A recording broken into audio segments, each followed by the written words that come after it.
from Fargo and serving you on TV, online, and on the go. This is Valley News Live at 6. If you were to ask American Crystal Sugar, as an example that was there today, they clearly have a problem hiring maintenance technicians, and those kinds of jobs are in demand. But I spoke with Red River Electric the other day and invited them. They couldn't make it, but he said, yeah, it's really hard to find people. Manufacturers across the country are facing a huge hurdle. They have plenty of job openings, but not enough skilled workers to hire.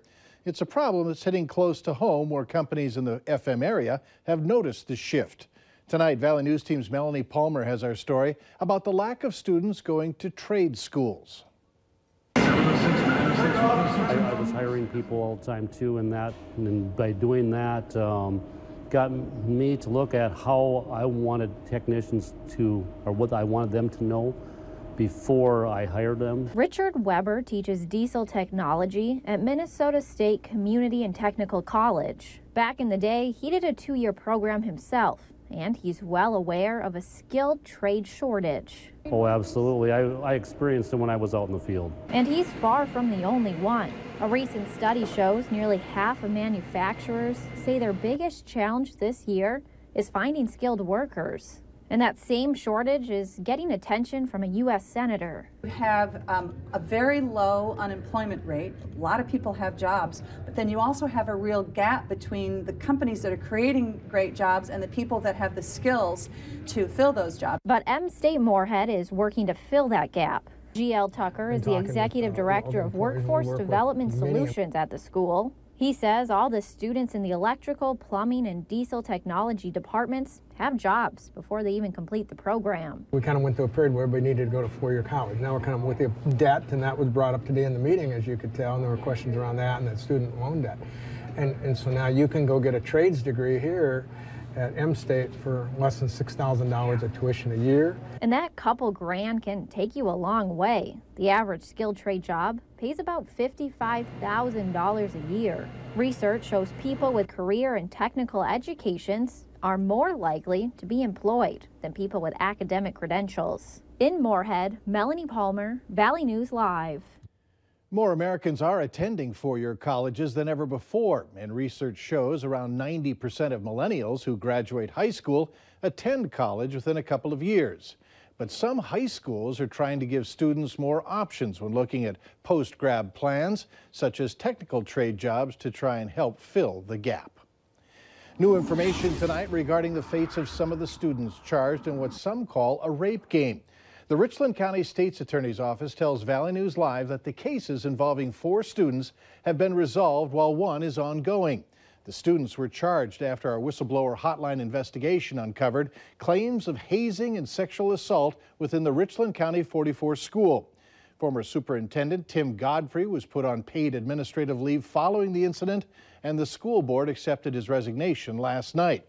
The combined offenses of the 5 juveniles included 13 counts of hazing, 11 counts of sexual assault, 9 counts of felonious restraint, and 1 count of terrorizing. Nice to see a little melting out there today. Hutch is here now with a first look at tonight's weather planner. Hutch?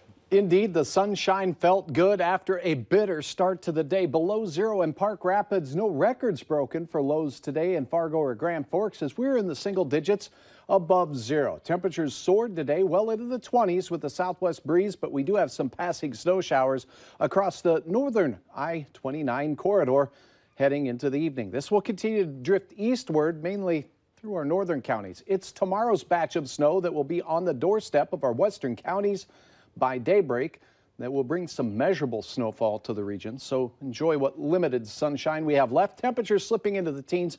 Mike, not expected to be as cold overnight tonight, but we have more snow in the forecast as you saw and more near record low temperatures expected. Details here in a moment. Hard to believe. Yes. All right, thanks. A Moorhead woman is facing a felony arson charge after telling officers she set her house on fire because her ex-boyfriend, wouldn't come home. 64-year-old Constance Thompson is accused of starting the fire with a large can of motor oil in front of the TV in her living room. Last month, authorities say Thompson called 911 and said she started her house on fire because her boyfriend, who she'd broken up with 6 weeks before, would not come home. After Thompson was treated at the hospital, she told police she intended to go down with the house. She's being held at the Clay County Jail. Bail was set at $20,000. A massive drug bust has led to the arrests of nearly 30 people, many in their 50s and 60s, in northern Minnesota. Over the past several months, the Hubbard County Sheriff's Office and the Park Rapids Police Department investigated several felony-level drug investigations in the county that led to the arrest of the 29 people. Large amounts of meth, prescription opioids, butane hash oil, high-grade marijuana, and firearms were found in the investigation. Now, we have the names of everyone arrested and their charges. They're attached to this story on our website, valleynewslive.com. In Moorhead, police want you to know about a level 3 predatory offender that has moved into that area. Daniel Grinder now lives in the 700 block of 12th Street North in Moorhead. Court documents say that Grinder has a history of sexual contact with a 15-year-old victim. The documents say he used force, manipulation, coercion, and gave his victims alcohol to get them to comply with what he wanted. We have a link to a fact sheet on Grinder posted on our website. Just go to valleynewslive.com and click on this story. 2 local law enforcement officers have been cleared of wrongdoing in 2 separate shooting incidents. One incident involved Clay County Deputy Ryan Sinclair, who shot this man, Brady Adrian of Sabin, Minnesota. In February, Adrian attacked another deputy, grabbed his taser, and fired it at Deputy Sinclair. That's when Sinclair fired his weapon. Adrian is facing 5 felony charges from the incident. The second stems from an incident in March following a crash on I-94 east of Moorhead. During the traffic stop, the female driver tried to fire a gun at Trooper Mark Peterson before Peterson fired his weapon at the woman.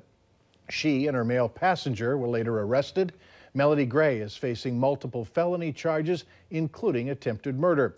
Her passenger, Dominique Creighton, is also facing multiple charges, including felony damage to property after kicking out a squad car window during the arrest.